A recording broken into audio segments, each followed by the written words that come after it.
Buat Bapak Ibu Saudara-saudari yang terkasih dalam Tuhan kita Yesus Kristus, apa kabar pada hari ini? Mudah-mudahan kita dalam keadaan sehat atas penyertaan Tuhan, dan kami harap buat Bapak Ibu Saudara-saudari yang terkasih memberikan waktunya bersama dengan kami untuk mendengarkan renungan firman Tuhan yang akan kami sampaikan menjadi santapan rohani bagi kita semua. Dan firman Tuhan kami sampaikan dan kami ambil dari kitab surat Paulus kepada jemaat Filipi pasal yang kedua, ayat yang ke-7 sampai ayat yang ke-8.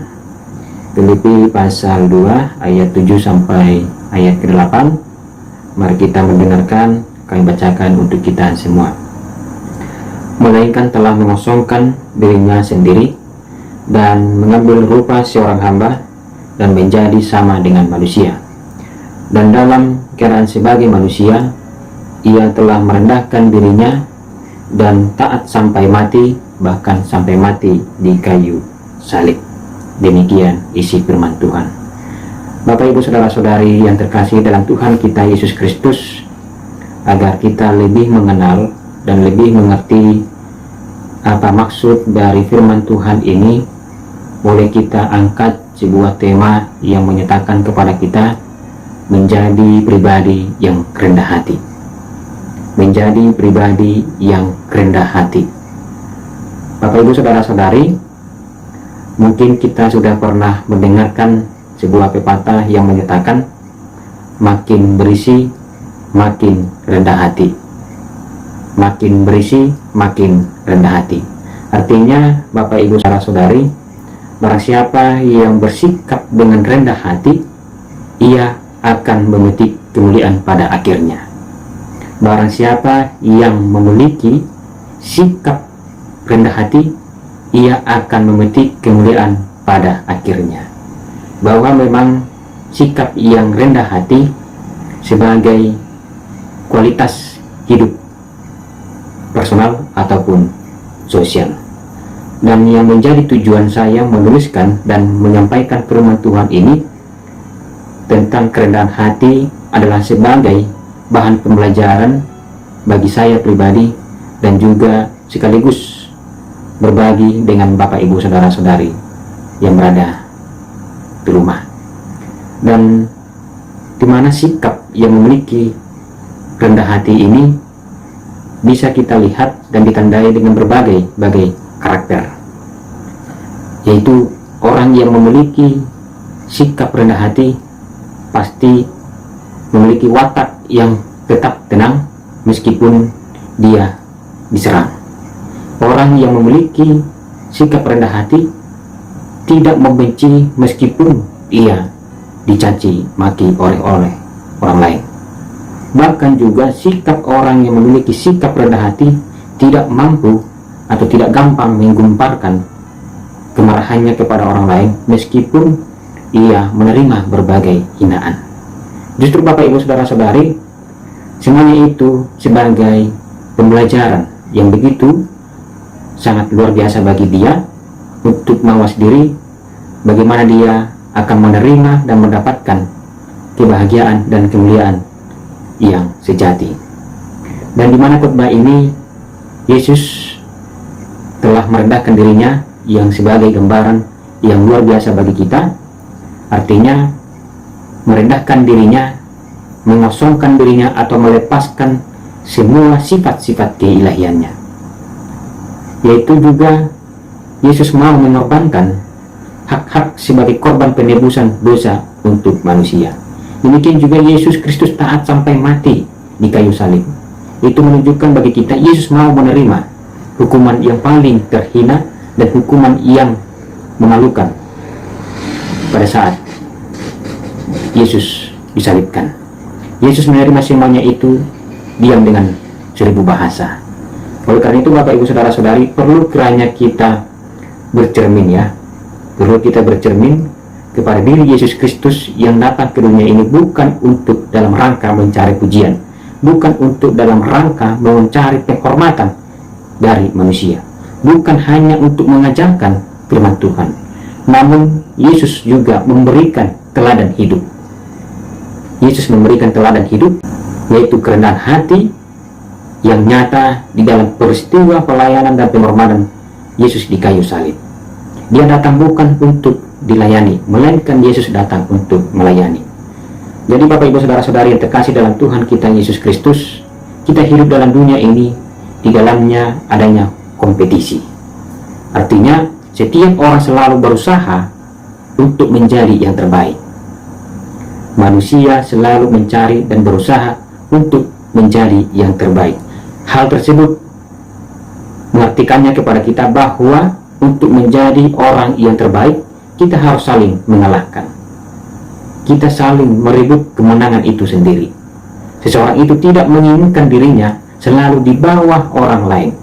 Jadi situasi tersebut sangat sulitlah untuk menjadi pribadi yang rendah hati. Jadi Bapak Ibu Saudara-saudari, mari kita belajar memulai dalam diri kita menerima keadaan yang terjadi dalam kehidupan kita, diawali dan dilandasi dengan bersikap rendah hati.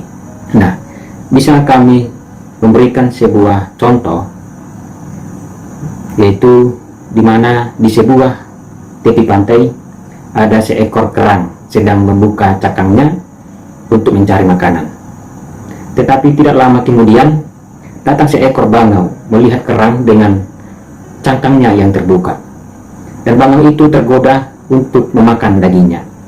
Tanpa menunggu lama, bangau pun mematuk kerang. Tak kalah singap, kerang pun juga langsung dengan segera menutup cangkangnya. Paruh bangau tersebut tersangkut dan tertutup sehingga bangau tersebut tidak bisa berkutik apapun. Kerang berkata kepada bangau tersebut, "Karena engkau ingin memakan dagingku, janganlah engkau harap bahwa aku melepaskanmu sampai kapanpun. Biarkan kamu mati kelaparan di tepi pantai ini." Dengan demikian, bangau pun juga menjawab, tidak mau mengalah apa yang dikatakan oleh kerang tersebut. Dan dia berkata, "Kalau kamu tidak mau melepaskan paruhku dari cangkangmu, kau juga akan mati di tepi pantai ini." Jadi di antara mereka berdua tidak ada yang mengalah. Mereka selalu mempertahankan diri mereka, selalu mempertahankan kemenangan yang akan mereka raih. Tetapi apa yang terjadi? Dan apa yang diuntungkan? Tidak ada. Dalam sebuah perselisihan, di dalam sebuah persoalan, jika kita mempertahankan diri kita, kemampuan kita, hanya satu pihak yang kita untungkan, yaitu iblis secara cepat mengambil jiwa kita, mengambil nyawa kita. Sama hal seperti bangau dan kerang tersebut, hanya nelayan yang datang di tepi pantai itu mengambil bangau dan kerang itu secara gampang. Jadi demikian juga Bapak Ibu Saudara-saudari dalam hidup kita, bahwa kita cenderung melihat dan mengambil dan juga bersikap suka sekali memperoleh pujian. Kita cenderung sangat senang apabila kita menerima sanjungan. Bahkan juga jika kita memperoleh sebuah keberhasilan dalam pertandingan, pasti orang memberikan kepada kita acungan jempol, dalam artian bahwa kita adalah orang favorit pilihan mereka dalam hatinya. Dan juga kita berpikir bahwa kita adalah orang yang memiliki nilai yang lebih tinggi dibandingkan dengan orang lain, dan juga kemampuan kita melebihi dari kemampuan orang lain atau di sekitar kita. Jadi Bapak Ibu Saudara-saudari, dalam firman Tuhan ini mengingatkan kembali kepada kita dan menyatakan kepada kita, sebab bukan orang yang memuji diri yang tahan uji, melainkan orang yang dipuji Tuhan. Sebab bukan orang yang memuji diri yang tahan uji, melainkan orang yang dipuji Tuhan.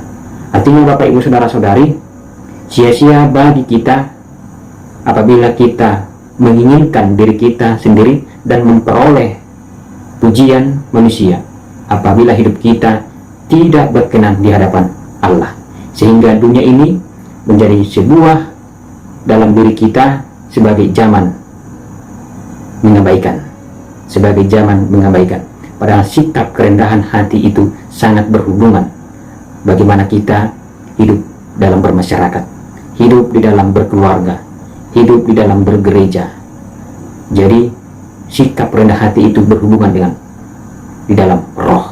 Nah, jadi Bapak Ibu Saudara-saudari, bagaimana Kristus telah memberikan teladan yang begitu luar biasa bagi kita, yaitu hidup dalam sikap rendah hati sebagai kekuatan yang baru bagi kita, yang perlu kita tanamkan dalam hati kita, dan selalu berusaha menjadi orang yang rendah hati dalam hidup ini.